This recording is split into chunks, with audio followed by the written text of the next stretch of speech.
இங்கே அனைவரும் சமம். இந்த ஆசனத்தில் மாண்புமிகு பேரவை முன்னவரும் எதிர்க்கட்சி தலைவரும் தங்களுடைய கரங்களை பிடித்து அழைத்து சென்று அமர வைத்தார்கள். இந்த சம்பிரதாயம் எப்படி வந்தது என்று சொன்னால் சுவாரஸ்யமாக இருக்கும். பெரிய வரலாறு சம்பவத்தில் உள்ளது. இங்கிலாந்து நாட்டில் உள்ள பாராளுமன்ற நடைமுறைகளை போன்றதே நம்முடைய பாராளுமன்ற நடைமுறைகளும். மன்னராட்சி இருந்த காலத்திலேயே அங்க பாராளுமன்றம் இயங்கியுள்ளது. அக்காலத்தில் அனைத்து அதிகாரங்களையும் பெற்ற மன்னரும் இருந்தார், பாராளுமன்றமும் இயங்கியது. அங்கே மன்னர் ஒரு பணியை செய்ய வேண்டும் என்று விரும்புவார். பாராளுமன்றம் அவருடைய விருப்பத்தை பெரும்பாலும் நிராகரிக்கும்.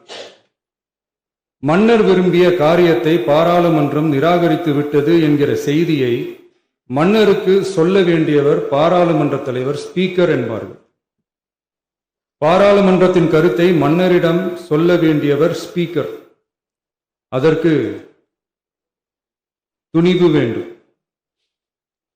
சில பணிகளை செய்வதற்குத்தான் பாராளுமன்றத்தின் அனுமதி வேண்டுமே தவிர அந்த ராஜ்யத்தில் உள்ள எந்த பிரஜைக்கும் மரண தண்டனை விதிக்கும் அதிகாரம் மன்னருக்கு உண்டு.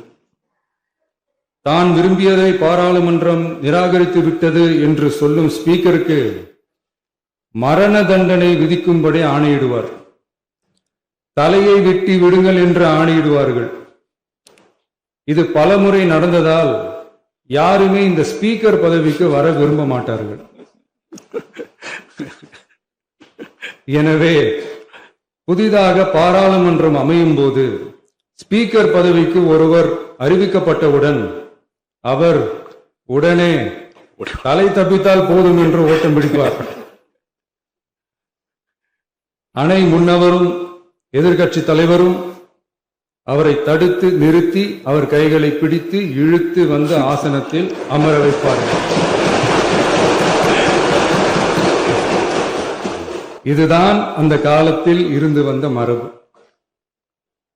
ஜனநாயக முறை ஏற்பட்ட பிறகும் இம்மரபு தொடர்கிறது.